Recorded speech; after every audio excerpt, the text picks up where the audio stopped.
नमस्कार दोस्तों, मेरे YouTube चैनल मानसी स्टोरी 2.0 में आपका स्वागत है। आज मैं आपको मंगलवार व्रत कथा के नियम और उसकी कथा सुनाने वाली हूँ।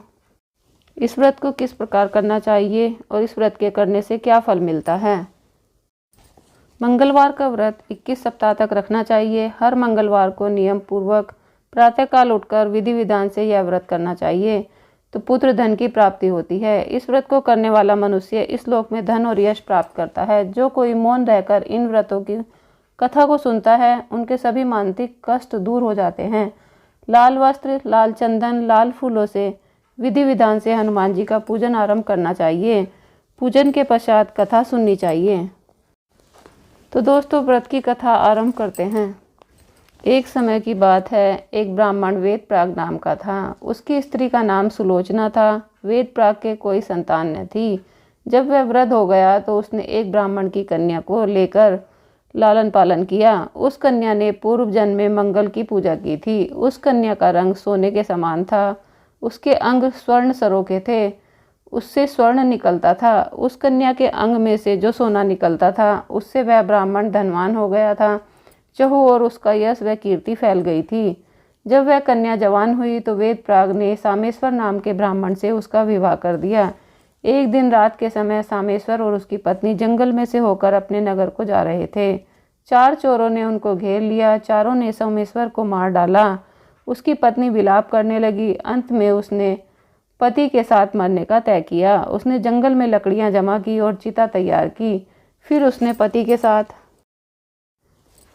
साथ अपना जीवन भी समाप्त करने को तैयार हो गई और अपने पति की मृतदेह को उस चिता पर रखा। प्रदक्षिणा कर जलने को तैयार हुई तो उस समय मंगल देव ने प्रकट होकर कहा, जो तेरी इच्छा हो वर मांग ले। उस औरत ने कहा, यदि आप मुझ पर प्रसन्न हो तो मेरा पति जीवित हो जाए। इस प्रकार मंगल देव ने कहा, तेरा पति देवताओं की भांति अजर अमर हो जाएगा। अब कोई और वर मांग। यह सुनकर ब्राह्मणी ने कहा, हे ग्रहों के स्वामी, जो तुम मुझ पर प्रसन्न हो तो मुझको यह वर दो कि जो मंगलवार के दिन प्रातःकाल लाल रंगों के फूलों से आपकी पूजा करे, उसका बंधन व्याधि रोग कभी न हो, उसको सांप आग शत्रु का भय न रहे, भक्तों को सुख मिले। इस पर मंगलदेव ने कहा, जो हमारा भक्त इस सब प्रकार का भोजन छोड़कर एक अन्न को खाकर 21 मौन व्रत रख करता है, मंगल के वैदिक पौराणिक मंत्रों से अर्घ्य देकर सब सामग्री सहित युवा बैल का दान देता है और यथाशक्ति ब्राह्मणों को भोजन करवाता तथा सोना दान करता है, उसके घर में दुख क्लेश कभी नहीं होता। भूत बैताल सांकनी आदि उसको मार नहीं सकते। उस ब्राह्मण को इस प्रकार वरदान देकर स्वर्ग को चले गए। यह सब प्रकार का सुख देने वाला जो व्रत हमने आपसे कहा है, जो कोई इस व्रत को करेगा उसको कभी दुख ताप न सताएगा। यह व्रत स्त्री या पुरुष दोनों को करना चाहिए। व्रत के करने वालों को स्वर्ग व मोक्ष की प्राप्ति होती है। मंगलवार व्रत की एक कथा और सुनिए। कहते हैं कि एक बुढ़िया श्री मंगल देव की अनन्य भक्त थी। उनको ही अपना इष्ट देव मानती थी। वह हर मंगलवार को व्रत रखती थी। उसके यहाँ पर एक लड़का था जो कि मंगलवार के दिन पैदा हुआ था, अतः उसका नाम भी उसने मंगलिया ही रखा था। मंगलवार के दिन वह स्त्री न तो मिट्टी खोदती थी और न अपने घर को लीपती थी।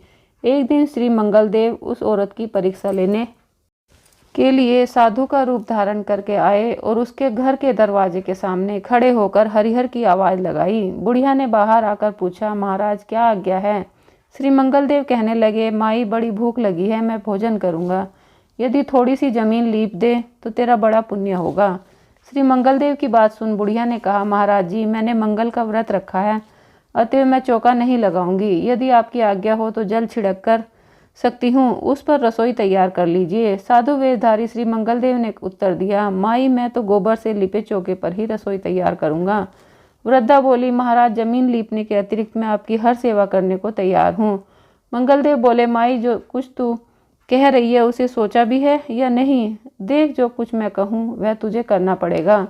बुढ़िया ने कहा, महाराज मैं पहले ही निवेदन कर चुकी हूँ, आज मैं व्रती हूँ इसलिए चौका नहीं लगा सकती। श्री मंगलदेव बोले, माई तू ऐसा कर, अपने लड़के को बुला, उसको औंधा लिटा, मैं उसकी पीठ पर भोजन तैयार करूँगा। श्री मंगलदेव की बात सुन बुढ़िया चुप हो गई। उसे चुप देखकर मंगलदेव बोले, माई तुम चुप क्यों हो? अपने वचन का ध्यान कर और अपने लड़के को बुला। इस पर बुढ़िया ने लड़के को बुलाया। जब वह आया तो उसने कहा, बेटा देखो यह बाबा जी तुमसे क्या कहते हैं। लड़के ने मंगल देव जी के पास जाकर कहा, क्या आज्ञा है। इस पर मंगल देव जी ने बुढ़िया से कहा, माई तू इसे औंधा लिटा दे। बुढ़िया ने मंगल देव जी का ध्यान करके लड़के को औंधा लिटा दिया और मंगल देव ने उसकी पीठ पर लकड़ियां रखकर आग जलाई और भोजन तैयार करने लगे। बुढ़िया ने कहा, महाराज आप भोजन तैयार कर लीजिए, जब तक मैं घर का दूसरा काम देखती हूँ। इतना कहकर बुढ़िया चली गई। जब भोजन बन गया तब मंगल देव जी ने उस वृद्धा को अपने पास बुलाया और कहा, माई तेरा लड़का कहाँ है, उसे बुला ताकि भोग ले जाए। मंगल देव जी की इस बात पर बूढ़ी ने चकित होकर कहा, बाबा यह कैसे आश्चर्य की बात है। अभी अभी तो आपने उसकी पीठ पर भोजन तैयार किया है और आप उसे प्रसाद देने के लिए बुला रहे हैं। यह कैसे संभव हो सकता है जबकि वह मर चुका है। क्या आप उसे अभी तक जीवित समझते हैं? कृपा करके मुझे उसकी याद न दिलाइए और भोजन पाकर अपनी राह लीजिए। लेकिन मंगल देव जी बोले, माई तू उसे बुला तो सही। मंगल देव के काफ़ी आग्रह करने पर ज्यों ही मंगलिया मंगलिया कहकर पुकारा तो वह दौड़ता हुआ वहां आ गया। मंगल देव ने उसको प्रसाद दिया। इसके बाद मंगल देव उस बूढ़ी और उसके पुत्र को अपना वास्तविक रूप दिखाया। दर्शन पाकर वे गदगद हो गए। मंगल देव जी बोले, माई तेरी मुझ में अटल श्रद्धा है, अतः तुझको कभी भी कोई कष्ट नहीं पहुँचेगा। तो दोस्तों, जो कोई भी इस व्रत को सच्चे मन से करता है उसकी सभी मनोकामनाएं पूर्ण होती हैं और उसे किसी भी चीज़ से भय नहीं होता। तो दोस्तों, वीडियो कैसी लगी कमेंट बॉक्स में बताएं। मेरे चैनल को लाइक सब्सक्राइब करें। राधे राधे।